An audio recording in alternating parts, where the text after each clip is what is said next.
오늘 토론은 3대3 자유토론으로 이루어질 것이고 인론은 각 팀당 2분, 자유토론 각 팀당 13분, 수기시간 2분, 결론 각 팀당 2분을 거쳐서 토론이 진행될 예정입니다. 그러면은 토론 시작하도록 하겠습니다.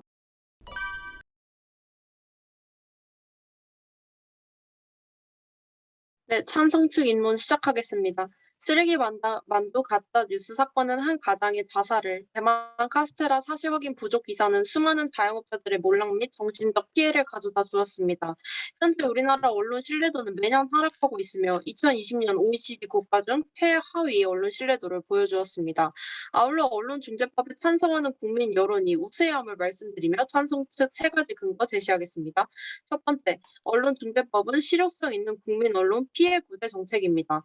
평균 언론 손해배상 인용액은 19년 500만 원으로 과거에 비해 절반이나 줄었으며 이는 변호사 비용조차 내지 못하는 금액입니다.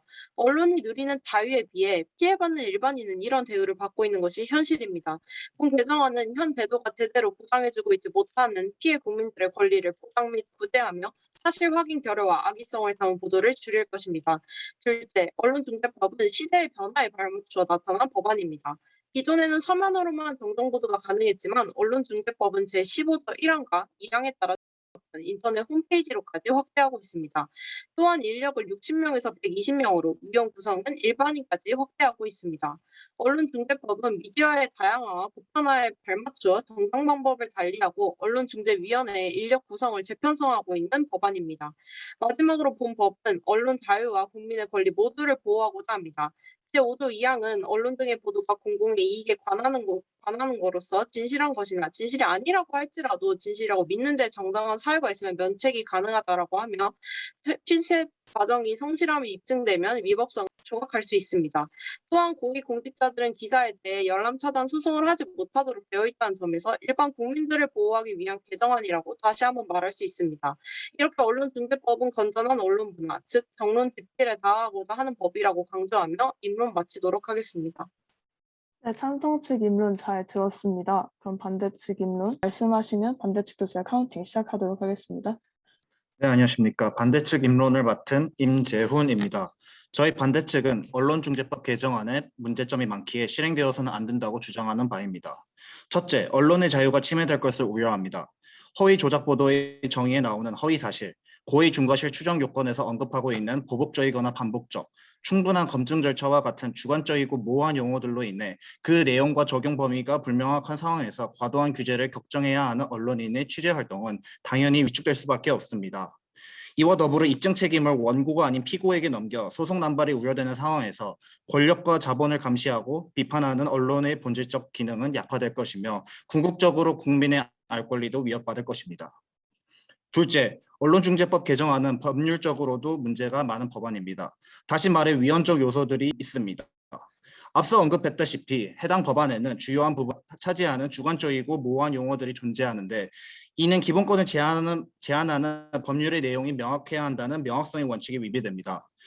의미가 불확실한 용어들은 법률의 법적 안전성을 떨어뜨리고 법률에 대한 당사자들의 예측 가능성 확보에 어려움을 가져오며 이는 결국 법관의 자의적인 해석과 집행으로 이어질 수 있기 때문입니다. 실제 헌법재판소에서는 여러 판례를 통해 허위 사실이라는 것이 언제나 명백한 관념이 아님을 판시하며 표현의 자유를 규제하는 입법에 있어서 명확성의 원칙이 특별히 중요한 의미를 지니고 있음을 인정한 바 있습니다. 게다가 형법상 명예훼손죄와 모욕죄, 민법상 손해배상 청구권이 존재하는 상황에서 언론중재법 개정안의 징벌적 손해배상제는 이중처벌과 과잉금지의 원칙 위배 논란에 자유로울 수 없습니다. 이와 같은 이유로 저희 반대측은 언론중재법 개정안의 문제점들을 지적하며 해당 개정안을 폐기할 것을 주장하는 바입니다. 이상입니다.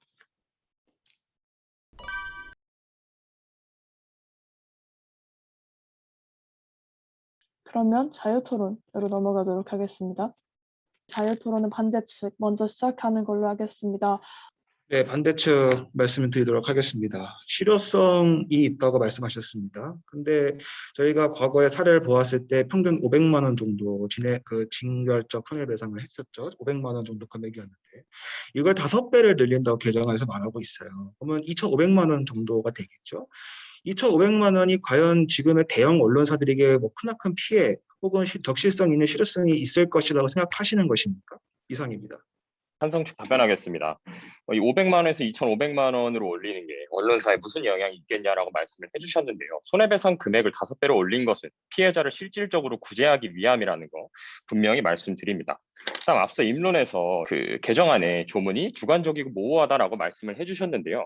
특히 이 어떤 뉴스 기사의 경우에는 어떤 사건이 어떤 소재를 다룰 것인지 그리고 어떤 뉴스가 어떤 내용을 다룰 것인지는 미리 알 수가 없습니다. 따라서 법관의 어떤 판단이 필수적으로 들어가야 하는 부분이고 그 점에 있어서 주관적이거나 혹은 일부 모호한 조문이 있을 수밖에 없다는 말씀을 드리고 또한 다른 법률에서도 주관적이고 모호한 조문들이 많다라는 말씀 드립니다. 그다음에 입증 책임이 피고에게 있다고 말씀을 해주셨는데요. 그것은 사실이 아닙니다. 원고가 소송을 제기할 때는 내가 언론사에서 이러이러한 보도를 냈는데 원고인 내가 생각하기에 이러한 사실관계가 존재한다. 그렇기 때문에 그런 사실을 먼저 원고 측에서 제시를 해야 되고 그 다음에 피고가 그것을 어떤 반박을 하든지 수긍을 하든지 해야 하는 것입니다. 이상입니다. 지금 말씀하신 부분에 있어서 그 입증 책임이 원고에게 있다고 하셨는데 그것이야말로 사실이 아닙니다. 30조의 2를 보면 고의 중과실 추정에 대한 요건인데 추정이란 말 자체가 그 입증 책임을 피고에게 넘긴다는 뜻입니다. 또한 입론에 있어서 중재법 개정안에 대해서 찬성하는 사람들이 우세한다고 하셨는데 제가 최근에 봤던 9월 한국리서치의 여론조사에 따르면 부정적으로 응답한 사람이 46%, 긍정적이 43%였습니다. 이게 어떻게 우세한지 모른다는 점 밝히도록 하겠습니다. 네, 조금 더 첨언하도록 하겠습니다. 아까 징벌적 손해배상해서 2,500만 원을 해서 피해자를 구제하자라고 말씀하셨는데 제가 자료를 가져와 봤어요. 한국언론진흥재단에서 갖고 온 인식 보고서에 따르면 사람들이 가장 많이 선호하는 선호 방식이 93%가 정정 보도와 그리고 반론 청구였습니다. 법원까지 가는 경우가 7%에 불과했어요. 언론중재위원회에서 피해 구제율이 약 70%에 달합니다. 저희는 지금 현존하는 법으로도 충분히 이것을 구제하고 있다라고 말씀드립니다. 이상입니다. 반박하겠습니다. 아까 여론조사 말씀해 주셨는데요. 네, 우세하게 나타난 여론조사가 존재합니다. 미디어 오늘의 리서치부 정기 여론조사에 따르면 징벌적 손해배상제 도입 찬성의 81%가 동의했고요. 또 반대는 11%로 나타났습니다. 물론 질문지에 허위 조작 가짜 뉴스를 보도한 언론사에 대해라는 대목이 드러나 있기는 하지만 애초에 언론중재법 자체가 허위 조작 가짜 뉴스에 대해 징벌하자는 도시기 때문에 대목이 문제될 부분은 없다고 보고 찬성의 우세함을 나타내는 충분한 증거가 된다고 생각합니다. 또한 아까 이중처벌 되신다고 하셨는데요. 형사법적으로 이미 처벌이 존재하는데 왜 굳이 이걸 도입해야 되냐. 형사법적으로 현재 보장을 제대로 해주고 있지 못하고 실질적인 구제를 못하고 있기 때문에 이걸 도입해야 된다는 것이 바로 그 이유가 될 수 있습니다. 현재 승소율은 39.7%이고 승소를 했더라도 손해배상액이 취지금액의 10분의 1조차 되지 않습니다. 그리고 소송을 거는 개인이 훨씬 불리한 싸움이는 것은 거대한 언론사를 대상으로 하기에 당연하다고 생각합니다. 따라서 이는 징벌책보다는 구제책이라는 것에 더 맞춰주시고 자유와 직접적으로 연관되는 부분이 있기에 정교한 입법이 필요하다는 것은 맞지만 초점을 구제에 맞춰주시면 감사하겠습니다. 네, 입증 책임 관련해서 엄밀히 말해서는 이제 언론사에게 일방적으로 부여된 것이 아니다라는 것이 저희가 찾은 자료입니다. 선제적으로 먼저 원고가 사실 여부를 확인해야 하고 이 사실 확인 여부가 등장하게 되면은 그때 언론사가 고의 또는 중과실을 범하고 있다는 원고 측 입장에 다른 사실도 있다라고 반증을 하는 것이 개정안 30조의 2항의 내용입니다. 또 개정안에 아무리 고의 중과실 추정 규정을 넣어도 언론이 사실 보도를 하면 전혀 징벌적 손해 문제가 되지 않고 오보해도 진실하다는데 믿는데 충분한 취재를 하고 크로스체크를 하면 걱정할 필요가 없다는 것이 언론중재법 5조 2항에 의거되어 있습니다. 또 더불어서 앞서 징벌적 손해배상 청구뿐만이 아니라 정정보도가 많이 요구되는 것이 현실이라고 말씀하셨는데 저희 언론중재법은 정정보도의 문제도 다루고 있다는 점 말씀드립니다. 마지막으로 한마디만 하겠습니다. 앞서 반대 측에서 첫 번째 논거로 원론의 자유가 위축된다라는 다소 모호하고 주관적이고 추상적인 워딩을 해주셨어요. 그래서 저희는 반대 측에게 본 개정안이 어떤 조항이 구체적으로 어떤 이유로 어떤 문제점을 야기할 수 있는지 좀 짚어주시기를 부탁드립니다. 이상입니다. 우선은 이현재님께서 아까 설문조사 얘기를 해주셨는데요. 언제 어디서 그 실행을 날짜를 좀 말씀해 주시면 좋겠고, 저희는 이미 9월 3일에 한 달밖에 되지 않은 여론조사 결과를 가져왔다는 점 말씀을 드립니다. 그리고 언론의 자유가 굉장히 애매하다라고 말씀해 주셨는데 너무 당연한 겁니다. 그래서 지금 많은 언론 집단과 언론인의 모임에서 이걸 반대하는 겁니다. 기사 열람 차단 청구권이라던가 그런 등등에 있어서 이거를 틀어막 언론 보도가 잘못되면은 그것을 기사를 공개할 수 없도록 막는다든가 그런 점들에 있어서 언론에서는 굉장히 심층 취재, 많은 그리고 구체적인 취재가 요구됩니다. 그런 상황에서 이러한 법조항들이 생기게 된다면 결국 언론에서는 자신들을 올가맨다라고 할 수밖에 없다는 것이죠. 추가로 첨언을 하자면 계속해서 그 피해 규제에 대해서 말씀을 하시고 계시는데 이게 단순히 손해배상액의 상한선을 높게 잡는다고 해서 단순히 이게 법안의 명문화되는 것일 뿐이지 결국에는 판사들이 어떻게 인용하느냐의 문제이기 때문에 기존 중재법 개정안을 통해서 기존 법안의 효력을 강화했다 이런 식으로 보기는 어려운 측면이 있고 또 추정 조항에 관련해서 덧붙이자면 결국엔 추정 조항을 신설하는 것이 또 부적절한 이유 중 하나가 언론사는 그랬을 때는 자신에게 고의나 중과실이 없음을 증명하기 위해 익명성이 보장받아야 되는 그런 취재원을 밝혀야 되는 부작용이 있다는 것을 알려드리고 싶습니다. 아울러서 만약 그렇다면 사실을 보도하면 전혀 문제가 되지 않는다 이런 식으로 지금 말씀을 하시고 계시는데 징벌적 손해배상제라는 조항의 존재 자체가 언론사에게 소송에 대한 부담으로 다가와서 소극적인 취재 활동으로 이어질 수밖에 없다는 점 말씀드리고 싶습니다. 그래서 그 언론의 자유를 위축하는 것이 당연하다라고 말씀을 해주시면서 그 사례로 열람 차단 청구권 이야기를 해주셨습니다. 열람 차단 청구권이 언제 청구되는지 제가 청중분들께 말씀드리겠습니다. 총 3가지 경우가 있는데요. 첫 번째는 언론 보도의 제목 또는 본문의 주요 내용이 진실하지 않은 경우. 둘째, 언론 보도 등의 내용이 개인의 사생활 핵심 영역, 신체적 영역, 신념 또는 성적 영역을 침해하는 경우. 다음 마지막으로 언론 보도 등의 내용이 인격권을 계속적으로 침해하는 경우에 한하여 열람 차단을 청구할 수 있는 것입니다.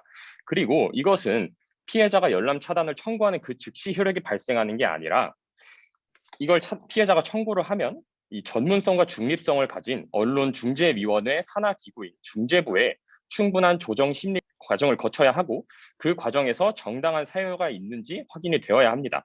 그 다음에 거기서 바로 되는 게 아니라 다시 피해자와 언론사 간의 합의가 성립해야만 열람 차단이 이루어지는 것입니다. 그리고 이것은 언론사의 허위 보도를 사전적으로 막는 조치라기보다는 피해자의 어떤 피해를 사후적으로 구제하는 조치다라는 말씀을 드릴 수 있을 것 같습니다. 그다음에 언론사가 소송에 많은 시간을 투자해야 한다라고 말씀을 해주셨는데요. 이 피해자들이 언론사에 손해배상을 청구하는 그 경우도 제가 한번 말씀드리겠습니다. 그 이유가 바로 언론사가 고의 또는 중과실로 인한 허위, 조작 보도에 따라 피해자에게 재산상의 손해를 입히거나 인격권의 침해를 입히거나 그 밖에 정신적인 고통을 입힌 경우입니다. 그래서 이것은 언론사의 명백한 잘못이 있는 경우에만 청구가 가능하기 때문에 이런 경우를 저지르지 않으면 언론사는 충분히 자신의 언론 활동, 취재 활동을 얼마든지 할 수 있는 것이죠. 네, 첨언하겠습니다. 아까 그 피해액에 대해서 좀 더 말씀을 드리자면 5배에 대해서 과도하다 그런 얘기가 나올 수 있는데 이것은 선을 둠으로써 너무 배상액이 무제한적으로 증가하는 것을 막고 또 손배에 대한 징벌적인 효과 다르게 얘기하자면 예시와 같은 사례로서 상징적인 효과를 부각시키기 위해 나오게 된 개정안이라고 생각합니다. 아무래도 실질적인 조치가 제대로 이루어지고 있지 않으니까 손해배상의 실질적인 조치를 위해서 이런 제도가 나오게 된 것 같고요. 아까 여론조사 시간 말씀해달라고 하셨는데 제가 확인해보니까 2020년 5월이긴 합니다. 하지만 이런 여론의 국민적인 의견이 있다는 점 말씀드리면서 마치도록 하겠습니다. 이상입니다. 우선은 2020년 5월 정확히 1년 5개월 전 여론조사와 한 달 전 여론조사를 비교할 수는 없다고 생각이 되고요. 그리고 말씀해줬던 여러 가지 조건들 진실하지 않은 경우, 핵심 영역을 침범하는 경우 다 주관적입니다. 고의 중과실도 굉장히 주관적이고요. 그리고 5배액이 저희가 부담된다는 얘기 한 적 없습니다. 그거에 대해 정정을 좀 부탁드리겠습니다. 그리고 다음으로 그 언론이 이제 신뢰 지수가 낮다라고 말씀해 주셨습니다. 저희도 그 자료는 충분히 많이 보았는데요. 그런데 그것은 저희 대한민국의 상황에 대해서 생각을 해 보셔야 됩니다. 대한민국은 다른 언론의 신뢰도와 자유도가 높은 북유럽 국가들에 비해서 정치 쟁점에 굉장히 많은 분들이 관심을 갖고 있습니다. 그래서 거기에 더 다른 여론조사를 보시면요. 나와 같은 성향의 언론을 선호하는 비율이 약 44%입니다. 관점이 나랑 동일한, 그러니까 보수적인 분들은 보수 언론을, 진보적인 분들은 진보적인 언론을 선호하는 비율이 약 44%라는 거죠. 이만큼 높기 때문에 내 이 입장과는 다른 입장을 말하는 언론에 대해서는 당연히 선호하지 않고 신뢰하지 않는다라고밖에 볼 수가 없고, 그래서 그런 여론조사 결과에서는 그런 차이점이 있다는 점을 말씀을 드립니다. 우선 간단하게 언론 신뢰도랑 자유 문제부터 좀 짚고 넘어가겠습니다. 우선 우리나라 언론 신뢰도가 매년 하락하고 있어서 최하위를 기록하고 있는데 그 가운데서 쟁점 이슈가 될 수 있다는 걸 인정합니다. 하지만 그거를 제외하고라도 기레기라고 불리는 이유에는 단순히 정쟁적인 얘기만 있는 것은 아닙니다. 코로나19를 둘러싸고 확진자의 사진을 잘못 퍼나르거나 아니면은 백신에 관해 가지고 부작용을 잘못 설명하는 등 그런 수많은 사례들이 기레기라는 용어를 만들어낸 것이고요. 그렇게 우리나라의 언론 신뢰도는 최하위를 기록하고 있는 반면 자유는 아시아권에서는 최상위를, 전 세계 180국 중에서는 27%를 기록하고 있습니다. 이러한 상황에서 우리는 자유를 좀 더 높여주는 것보다는 오히려 언론의 신뢰도를 높이기 위해서 좀 더 실효성 있는 구제 정책을 추진해야 되는 것이 아닌가 하는 생각이 들고, 혹시 반대 측에서 이러한 개정안의 취지, 언론중재법의 취지인 국민 언론 피해 구제 정책에 동의를 하신다면 그 외에 대안을 제시할 수 있으신지 궁금합니다. 그 대안이 없다면 지금 하시고 계신 얘기는 반대를 위한 반대밖에 안 된다고 생각합니다. 네, 첨언하겠습니다. 앞서 제가 열람 처단 청구권을 행사할 수 있는지 경우를 말씀드리니 거기에서도 역시 주관적이다라는 짧은 답변으로 가름을 하셨어요. 제가 이 자료 하나 말씀드리겠습니다. 지난해 언론중재위원회에서 처리한 그 사건 중에 75%가 인터넷 기반 뉴스입니다. 인터넷 기반 뉴스로 입은 피해는 그 구제를 하는데 가장 중요한 게 속도와 실효성입니다. 그런데 뭐 손해배상을 청구한다거나 정정보도를 청구한다거나 하는 것은 시간이 지나치게 오래 걸리기 때문에 그것을 보다 빠르게 좀 피해를 방지할 수 있는 어떤 권리 혹은 어떤 절차를 만든 것이고, 이것은 이미 실무적으로 진행돼 왔던 것입니다. 이거를 보다 법적 안정성을 부여하기 위해 제도화한 것에 불과하다라고 말씀을 드리고요. 그다음에 주관적이다라고 말씀을 해주셨는데, 언론이 손해배상 책임을 면제하는 경우 역시 주관적입니다. 공익침해 행위와 관련된 보도, 부정청탁 및 금품 수수 관련 보도, 그 밖에 공공의 이익을 위해 언론이 사회적 책임을 수행하는 데 필요하다고 인정하는 경우 손해배상 청구의 대상이 될 수 없죠. 이거 역시 주관적인 거 아니겠습니까? 이상입니다. 민생희 사고님께서 정정보도 청구와 반론보도 청구에 대해서 말씀을 하셨는데 이미 이렇게 민법상에 그 권리가 존재하고 있습니다. 또한 이러한 청구권 자체도 언론중재위원회에서 이루어지고 있음을 알려드리고요. 또한 보도 내용이 진실한지를 결국에는 언론중재위원회에서 판단을 하는데 그 판단 결과가 정치적으로 받아들일 여지가 충분히 큽니다. 또한 해당 사건과 관련해서 후속 보도를 더더욱 기대하기도 어렵게 될 것입니다. 이렇게 된다면 오히려 진실에 다가가기는 더 어려워진다고 생각을 합니다. 또한 관련해서 대안에 대해서 말씀을 하셨는데 저희는 이렇게 생각합니다. 만약 가짜뉴스를 근절하는 게 목적이라면 언론사에 대한 제재를 부과하기에 앞서서 유튜버와 같은 1인 미디어는 SNS에 대한 대책을 세우는 것이 먼저라고 생각을 하고요. 또한 언론중재법 개정안으로 가짜뉴스를 줄일 거라는 생각은 너무 순진하다고 생각을 합니다.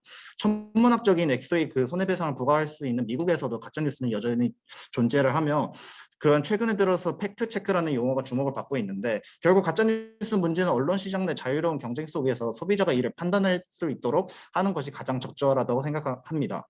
두 번째로 피해 규제 관련해서 결국에 있는 기존 법률을 통해서도 극복을 할 수 있는 문제입니다. 앞선에서도 얘기를 드렸다시피 문제는 이제 사법부가 명예훼손 등에 대한 손해배상액을 보수적으로 잡는다는 것인데 이는 법원이 구체적인 개별적 사건에서 판결로 손해액을 높게 인정함으로써 해결해야지 손해배상액의 5배 이것을 명문화한다 하고 해서 해결될 문제가 아닙니다. 결국 판사들이 인식 문제이기에 대법원 양형위원회 내에서 논의를 하거나 배심원제, 국민참여재판과 같이 국민의 법감정이 사법부 판결에 반영될 수 있도록 하는 것이 바람직하다고 생각합니다. 이상입니다. 그리고 조금만 더 첨언하겠습니다. 아까 김철원님께서 언론 신뢰도 말씀해 주셨는데요.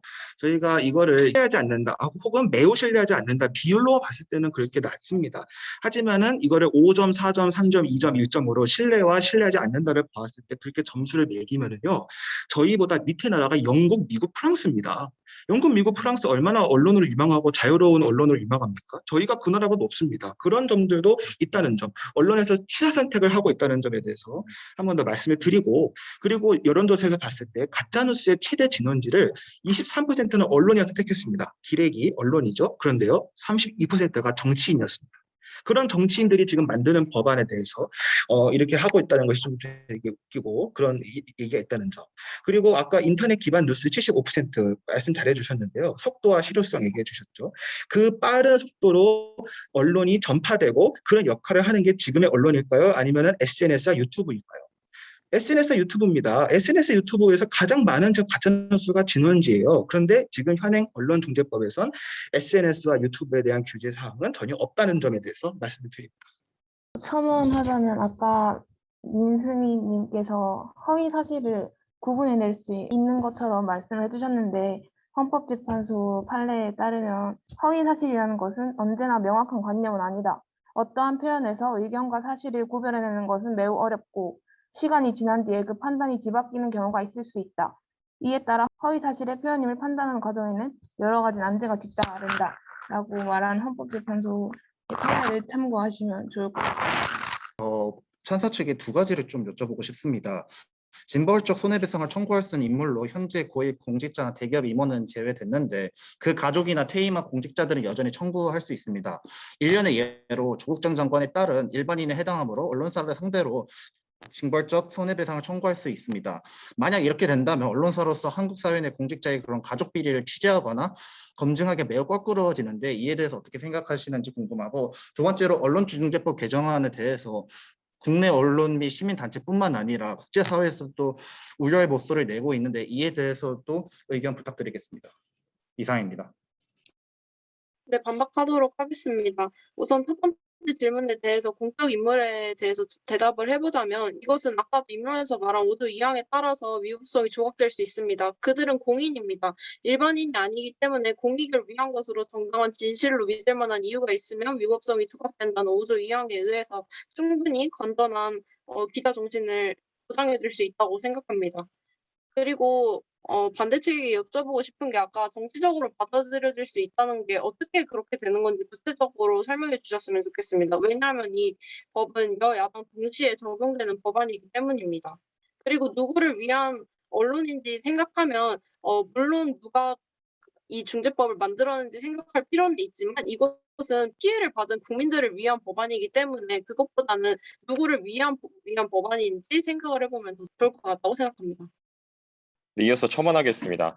앞서 재훈님께서 기존 제도로 충분히 현재 발생할 수 있는 피해를 예방할 수 있고 구제할 수 있다라고 말씀해 주셨는데요. 그러면서 인터넷 뉴스는 또 파급력이 굉장히 세다라고 준현님께서 말씀을 해주셨어요. 근데 정정 보도와 반론 보도의 경우 제가 앞서 말씀드렸듯이 그것이 진행되는 과정은 최소 두세 달이 걸립니다. 그럼 그 사이에는 누구나 그걸 열람할 수 있다는 것인데요.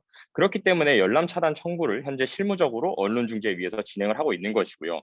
실제로 현재 2020년 언론중재위원회 이용 만족도 조사 결과 신청인 측의 95.1%, 언론사 측 63%가 열람 차단 청구권 제도의 도입을 찬성하는 것으로 나타났다는 거 말씀드리겠고요. 그다음에 32%가 정치인의 말이 가짜뉴스를 생산하는 진원지다. 그렇기 때문에 그들이 가짜뉴스를 규제하는 법을 만드는 건 어불성설이다라고 말씀을 해주셨는데요. 글쎄요. 그러면 음주운전을 한 국회의원도 분명히 있는데 그분들이 만든 민식이법도 어불성설인가 하는 생각이 잠깐 들었습니다. 그다음에 국제적인 비판이 있다라고 말씀을 해주셨는데 세계 어느 나라에도 존재하지 않는 법이므로 악법이라는 주장은 합리적 근거가 부족하다고 생각합니다. 특정 국가의 법 체계를 이해하기 위해선 그 국가의 문화적, 역사적 특성을 고려해야겠죠.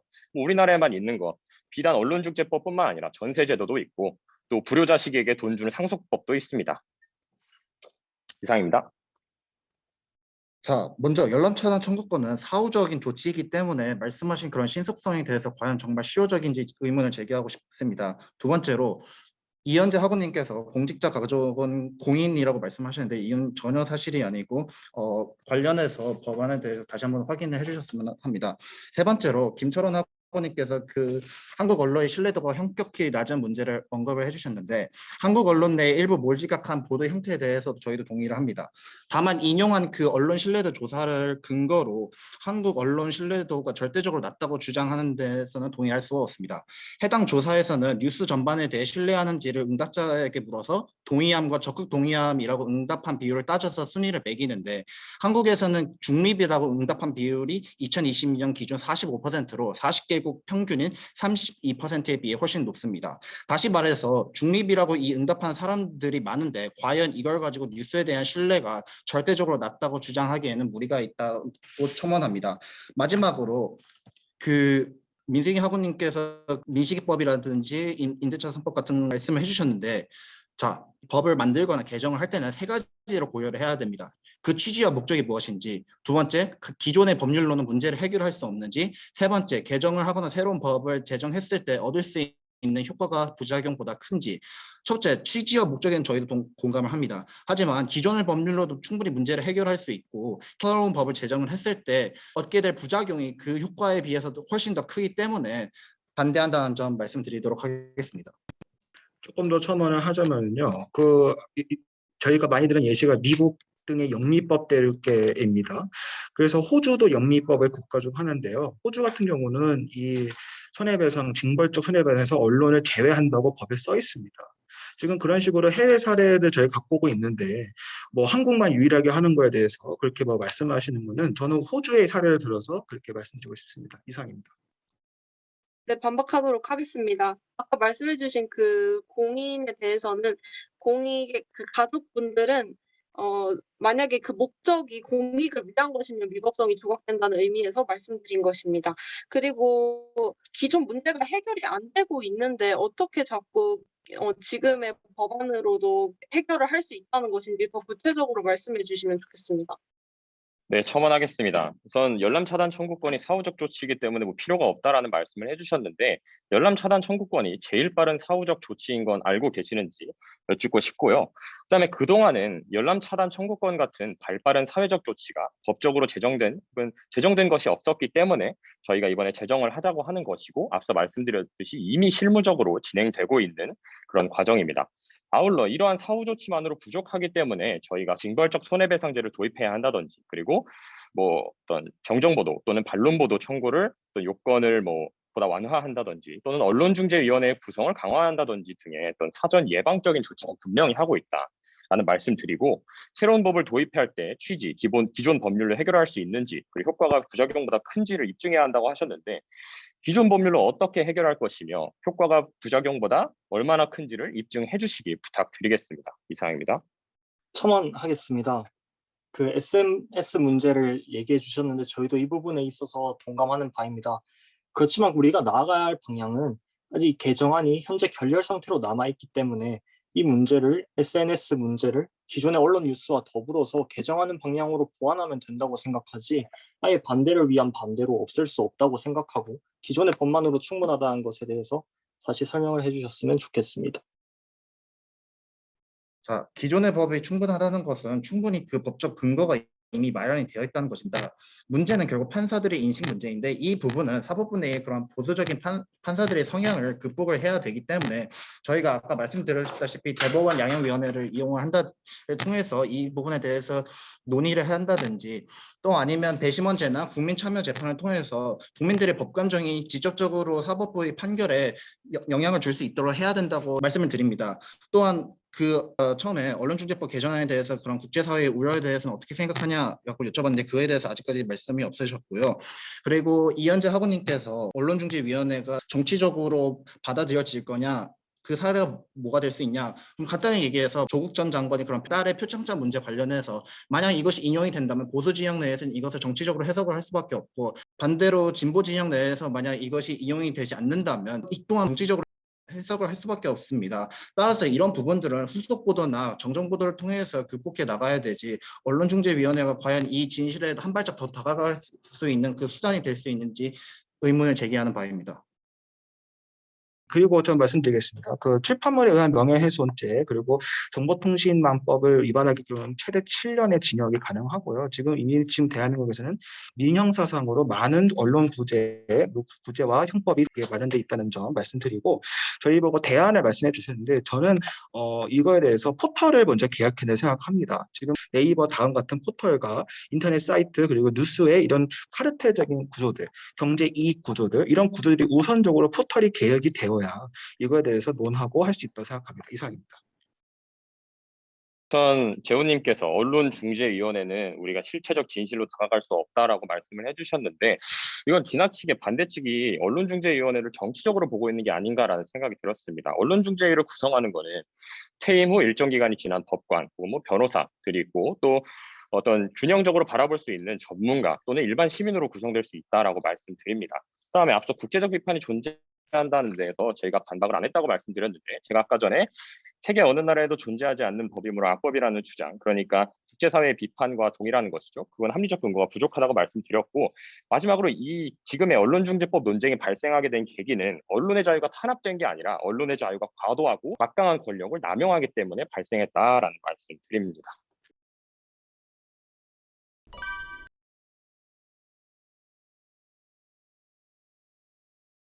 찬성 측 먼저 결론 시작하도록 하겠습니다.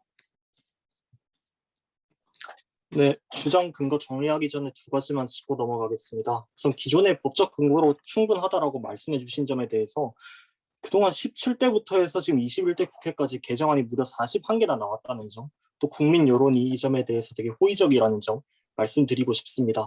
또 언론중재법 개정안이라는 것이 피해 구제와 더불어서 또 그동안 급변한 미디어 환경에 발맞추기 위해 10년의 공백을 메추기 위한 조치라는 점도 말씀드리겠습니다.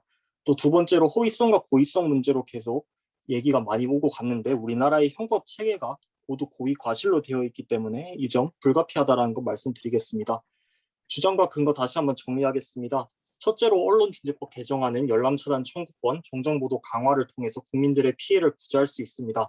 오늘날 언론 보도의 파급력은 너무나 강력해서 가짜뉴스가 수많은 기업을 도산시키고 관련 종사자들을 실직하게 만들어 왔음을 기억해야 합니다. 둘째, 10년 넘게 개정되지 않은 법안을 개정하는 것은 시대에 발맞추기 위해 꼭 필요한 조치입니다. 또 세 번째, 언론중재법은 사실 왜곡의 자유를 막아주는 것이지 의견 표명의 자유를 막는 것이 아닙니다. 이는 자유토론 중에 5조 2항에서 말씀드린 바 있습니다. 개정안의 한계를 지적하는 여타 반복들이 있을 수 있습니다. 그러나 이를 이유로 개정안 철회를 요구하는 것은 비합리적으로 보입니다. 이보다 실효적인 대안이 있음을 성공적으로 입증해내지 못했기 때문에 반대 측은 개정안이 개선되도록 논의에 참여하는 것이 올바르지 반대를 위한 반대를 하는 우를 범해서는 안 된다고 생각합니다. 주지하다시피 한국의 언론 자유지수는 높은 수준이지만 국민들은 언론 신뢰를 하지 못하고 있습니다. 지금은 언론의 자유를 높이는 데 주력할 시점이 아니라 높아진 자유에 걸맞는 신뢰도와 책임의식을 제고해야 될 때라고 생각합니다. 기자가 기레기라고 불리우는 작금의 시대에 우리에게는 건전한 언론 문화 형성이 불가피하며 이는 언론중재법 개정을 통해 달성될 수 있다고 생각하고 달성되어야만 한다고 주장하겠습니다. 이상입니다. 네, 반대 측도 결론 시작하면 제가 카운팅 시작하도록 하겠습니다. 반대측 결론 시작하겠습니다. 한국의 극도의 실망감을 느낀다. 이번 언론중재법 개정안에 대해서 댄 큐비스케 미국 기자협회 국제 커뮤니티 공동의장이 한 발언입니다. 언론 재갈 물리기에서 발을 빼고 언론 자유와 저널리즘 발전에 기여해달라. 전두환 정권 시절 해직된 원로 언론인의 모임인 자유언론실천재단의 입장입니다. 한국 언론의 여러 문제점들에 대해서 저희 반대측도 부정하는 것은 아닙니다. 한국 언론이 노정하고 있는 여러 문제점들에 대해서 저희 반대측도 찬성측과 동일한 공감대를 형성하였다라고 생각합니다. 그러나 이번 언론중재법 개정안은 위헌의 가능성이 높은 반면 그 실효성은 현저히 낮을 것으로 예상되기 때문에 언론중재법 개정안이 통과되어야 한다고 주장하며 내세웠던 여러 문제점들이 해결되기는커녕 오히려 더 많은 문제점들을 발현시킬 것이라는 점이 저희 반대측의 주된 주장이었습니다. 여러분, 옛말에 빈대를 잡으려다가 초가상간을 다 태운다라는 우리네 속담이 있습니다. 언론중재법은 결국 한국 언론을 이 속담처럼 만들고 말 것입니다. 왜냐하면 이번 언론중재법 개정안은 앞서 설명했듯 이미 존재하고 있는 구제책을 뛰어넘는 이중처벌, 과잉금지의 원칙, 중과실과 경과실의 애매한 구분 등의 위헌적인 요소가 상당히 주관적이고 모호하게 담겨있는 법안 개정안입니다. 더 나아가서 이번 개정안은 언론을 압박하는 것이기에 언론의 취재의 자유가 침해되어서 취재활동이 위축될 것 또한 당연합니다. 따라서 저희 반대측은 언론중재법 개정안이 언론중재법을 언론파괴법, 언론재갈법, 언론징벌법으로 전락하게 만들 것으로 생각합니다. 그러기에 처벌만능주의와 언론 억압에 집중된 해당 개정안 시행을 즉각 중단하고 원점으로 돌아가서 기존 법안을 적극 이용하고 활용할 수 있는 방향으로 논의가 전개되기를 주장하는 바입니다. 반대측 결론 이상입니다. 경청해 주셔서 감사합니다.